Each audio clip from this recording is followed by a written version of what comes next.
Hello guys, आप सभी का मेरे चैनल इजी विजी ट्रिक में बहुत बहुत स्वागत है। आज हम सीखने जा रहे हैं एक बहुत ही कंफ्यूजिंग और इंटरेस्टिंग भी टॉपिक है जो कि use of since and for होगा। बच्चों को ग्रामर के पोर्शन में सिंस और फॉर इतना ज्यादा कॉम्प्लिकेटेड लगता है कि बच्चा अपना हर एक क्वेश्चन को छोड़ के आने के लिए मजबूर हो जाता है। वैसे कोई ज्यादा कॉम्प्लिकेटेड लगता है कि बच्चा अपना हर एक क्वेश्चन को छोड़ के आने के लिए मजबूर हो जाता है। वैसे कोई नहीं चाहता कि मैं इस क्वेश्चन को छोड़कर आऊं, लेकिन उसके बावजूद जिनको ये चीजें क्लियर नहीं होती है वही बच्चा उस चीज को छोड़कर आता है और अपने नंबर स्कोर डाउन कर लेता है। लेकिन मैं आपके साथ ये प्रॉमिस करती हूँ कि इस वीडियो को देखने के बाद में मैं आपको चैलेंज कर सकती हूँ कि आप एक भी क्वेश्चन को गलत कर ही नहीं सकते हो, क्योंकि मैंने हर वीडियो को देखा है। मैंने ये जाना है कि हर वीडियो के टीचर्स ने जिस भी तरीके से समझाया, बच्चों को समझ तो आता है लेकिन बहुत ही जल्दी वो भूल भी जाते हैं, और भूलना एक ह्यूमन नेचर भी है। लेकिन मैं आपसे ये प्रॉमिस करती हूँ कि जिस तरीके से मैं आज आपको समझाऊंगी वो एक ट्रिक होगी। मैं ट्रिक के ही माध्यम से आपको चीजें समझाती हूँ, क्योंकि मेरे चैनल का नाम क्या है, इजी विजी ट्रिक। क्योंकि मैं राखी मैम आपके साथ जुड़कर आपको ऐसी चीजें बताना चाहती हूँ कि आप लाइफ टाइम ट्रिक्स के साथ में, अब आप कहोगे कि मैम ट्रिक के साथ में तो हम सारी चीजें भूल भी सकते हैं, क्योंकि अगर ट्रिक याद नहीं रहेगी तो आंसर्स कैसे याद होंगे। तो मैं आपको डेफिनेटली ये चैलेंज देती हूँ कि मेरे ट्रिक भी ऐसे होते हैं जो न्यूमोनिक्स बेस्ड होते हैं, जो ऐसी चीजों को बेस इस चीजों को लेके चलते हैं कि जहां से आप भूल ही नहीं सकते हो। तो आप एक बार मेरी इस वीडियो को एंड तक जरूर देखना और उसके बाद एनालाइज करना कि क्या ये मेरी वीडियो आपके हेल्पफुल थी या नहीं थी।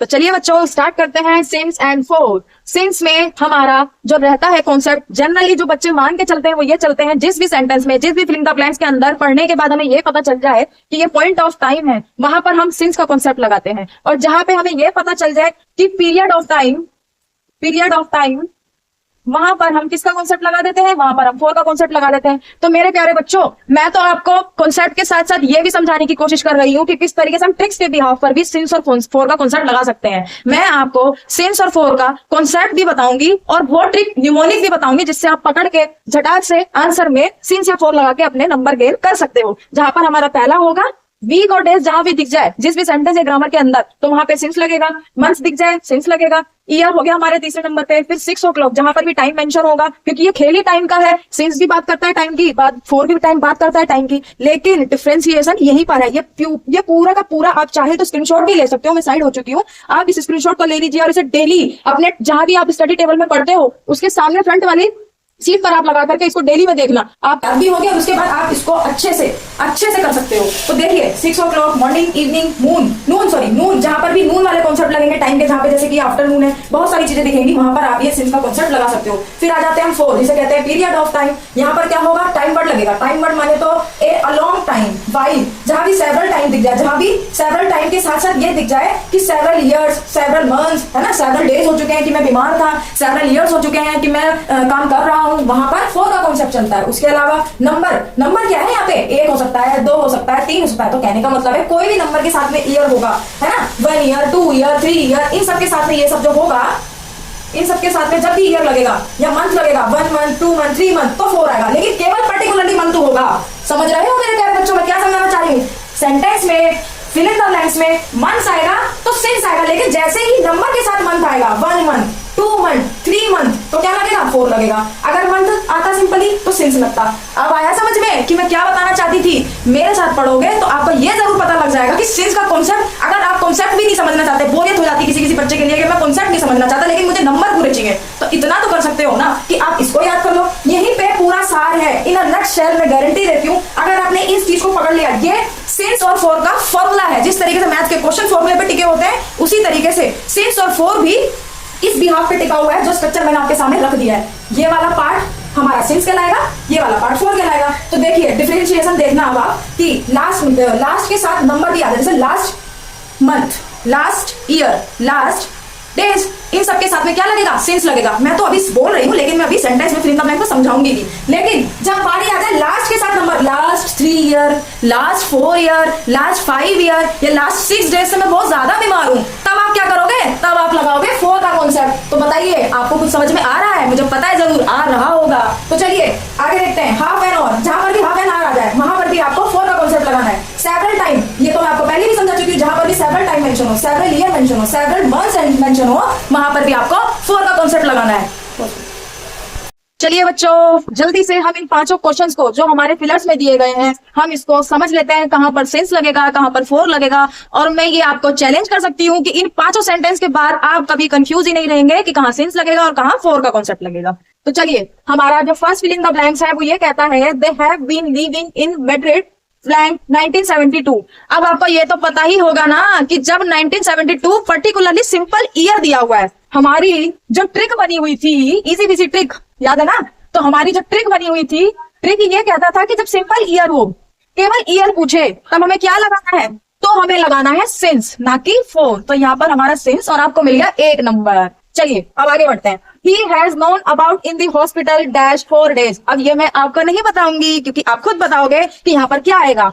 यस ऑफ कोर्स आप जवाब नहीं दे सकते हो क्योंकि मैं लाइव नहीं पढ़ा रही हूँ, पर मुझे डेफिनेटली पता है कि आपने इसका क्या आंसर किया होगा। 4 डेज। नंबर मैम, नंबर आ गया, नंबर के साथ में डेज आ गया, यानी क्या आएगा? Obviously 4 FOR। और आपको मिल गया एक और नंबर। चलिए आगे बढ़ते हैं। He has been in the hospital dash last 3 year। क्या मैं ये आपको बताऊं? चलो मैं बता ही देती हूँ क्योंकि आप तो ऑब्वियसली जवाब दे नहीं पाओगे क्योंकि आप अभी ऑफलाइन देख रहे हो, आप अभी रिकॉर्डेड वीडियो देख रहे होंगे। तो चलिए इसका भी मैं जवाब देती हूँ। सबसे पहले हमें ये पहचानना है लास्ट, फिर हमें पहचानना है 3 नंबर है हमारा, last plus number plus month. क्या आपको याद आया? बिल्कुल याद आया होगा कि जब लास्ट हो गया, नंबर हो गया और मंथ हो गया तो हमारा यहाँ पे क्या लगेगा? जब हमारा नंबर और मंथ होगा तो हमारा 4 होगा, लेकिन जब लास्ट होगा, लास्ट, तब यहाँ पर हमारा कौन सा कॉन्सेप्ट लगेगा? तब यहाँ पर हमारा कॉन्सेप्ट लगेगा सिंस का। सिंस याद रहे बच्चों, सिंस का कॉन्सेप्ट लगेगा। नहीं माफ करना, यहाँ पर नंबर भी है ना, यहाँ पर नंबर भी है तो 4 लगेगा, नीचे वाले में सिंस लगेगा। कैसे पता चला? लास्ट वीक, यहाँ पर नंबर नहीं है, हमें नंबर पे ध्यान रखना है। जहां नंबर होगा वहां पर 4 लगेगा। नंबर यहाँ आ रहा है, नंबर नीचे नहीं है, लेकिन लास्ट है। ये देखिए, ये लास्ट है यहाँ पर, लास्ट वीक, लास्ट वीक। तो लास्ट वीक आया, नंबर नहीं है यानी छुप गया, नंबर गया तो यानी 4 भी गया, नंबर भी खत्म, 4 भी खत्म। एक चीज और बताऊं, एक और ट्रिक मिल गई मुझे अभी के अभी इंस्टेंट। नंबर और 4 भी एक नंबर है, FOR 4 वो भी एक नंबर है, और नंबर ही हमारी ट्रिक भी थी, निमोनिक थी। तो हमने क्या बना लिया कि जहां जहां पर नंबर होगा वहां वहां पर 4 होगा। याद रखना मेरे प्यारे बच्चों। तो लास्ट 3 नंबर आ गया तो 4 आएगा, लेकिन लास्ट वीक है, वीक तो है लेकिन लास्ट के साथ है, इसलिए यहाँ पे क्या लगेगा मेरे प्यारे बच्चों? यहाँ लगेगा सिंस। आप साइट पे जाके, गूगल पे जाके चेक भी कर सकते हैं। मेरी ये बात आप गारंटी से लिख लीजिए, इस वीडियो को देखने के बाद हम आपके सिंस और 4 के कॉन्सेप्ट क्लियर होंगे ही होंगे। ठीक है, उसके बाद में हमारा लास्ट जो फिल इन द ब्लैंक्स है वो ये है, you have been a part of our family. जो आप हो हमारे फैमिली के एक फैमिली मेंबर, जैसे पार्ट हो यानी मेंबर हो, ब्लैंक यू वर बोर्न। जब से तुम्हारा जन्म हुआ है तब से आप हमारे फैमिली का एक हिस्सा रह चुके हो। तो यानी बात हो रही है पास्ट से प्रेजेंट की, यानी वो व्यक्ति अभी मरा नहीं है, उस व्यक्ति को जो अभी लाइव है उसको ये बात बोली जा रही है जब से आपने जन्म लिया था ना, यानी पास्ट में, उसके बाद आज भी आप हमारे फैमिली का एक मेंबर हो, हिस्सा हो। तो आपको ये तो समझ में आ गया होगा कि जब भी बात हम करते हैं सिंस या 4 की, तो वो पास्ट से प्रेजेंट को जोड़ने का काम करता है। और यही हमारा कॉन्सेप्ट है कि सिंस पॉइंट ऑफ टाइम की बात करता है, यहाँ पे पॉइंट डिनोट किया गया है। अब आपको पॉइंट नहीं समझ में आएगा तो इसीलिए तो मैं हूं राखी मैम आपके साथ, जो ये बताएगी कि अगर आपको नहीं भी समझ आता है तो इतना तो समझ आ रहा है ना कि पास्ट से बात शुरू हुई है, प्रेजेंट पे जाके खत्म हो रही है। और वो ये कह रहा है कि आपका जब जन्म हुआ था तब से लेकर अब तक आप जो हो मेरे फैमिली का एक मेंबर हो, आप मेरे फैमिली का हिस्सा हो। तो यहाँ पर क्या आना चाहिए? यहाँ पर एक बात कान खोल के बहुत प्यार से सुन लीजिए मेरे प्यारे बच्चों, जब भी किसी भी चीज को पास्ट से प्रेजेंट में जोड़ा जाएगा, पास्ट से प्रेजेंट को लेके बात की जाएगी, तो वहां पर हमेशा सिंस का कॉन्सेप्ट चलेगा, 4 कभी नहीं आएगा। गांठ मार लीजिए। और आपके इस तरीके से ये कॉन्सेप्ट, आई होप मैं पूरी कोशिश कर चुकी हूं कि मैं आपको क्लियर कर सकूं कि आपको सिंस और 4 समझ में आए। और मुझे ऐसा लगता है कि आपको ये चीज समझ में आ गई होगी। मैं इस चीज को दोबारा से ब्रीफ में समझा देती हूँ, ज्यादा टाइम नहीं लगेगा। जहां पर ये देखिए, he has known about in the hospital dash 4 days, number आ गया, 4 भी एक नंबर के जैसा राइम है, तो आपको पता है जहां नंबर आया और जहां नंबर आएगा वहां 4 यानी 4 ही आएगा। दूसरी बात, he has been in the hospital last 3 days, यहां पर लास्ट के साथ में नंबर है, मंथ तो है, लास्ट के साथ में नंबर है तो यानी 4 आएगा। और यहाँ पर लास्ट वीक है, यहाँ पर लास्ट नंबर मंथ है, मैं इसको वीक भी कर लेती हूँ। लो अब तो बिल्कुल ही सही हो गया, अब तो ये रीजनिंग के जैसा कॉन्सेप्ट बन गया ना कि यहाँ भी वीक, यहाँ भी वीक। अब बताइए कि कहाँ 4 और कहाँ सिंस, हो गया ना। तो चलिए देखिए, last number week, last week, कहाँ सिंस कहाँ 4। तो जहां नंबर ना दिखे वहां सिंस, जहां दिखे वहां 4। तो बताइए मेरे साथ साथ इंग्लिश पढ़ के आपको रीजनिंग का कॉन्सेप्ट समझ में आया? तो ऐसे ही और वीडियो देखने के लिए आप मेरे चैनल के साथ जुड़े रखिए। मैं आपके लिए बहुत ही प्यारी प्यारी वीडियो विद ट्रिक्स, इजी विजी ट्रिक के साथ लेके आती रहूंगी। Bye, take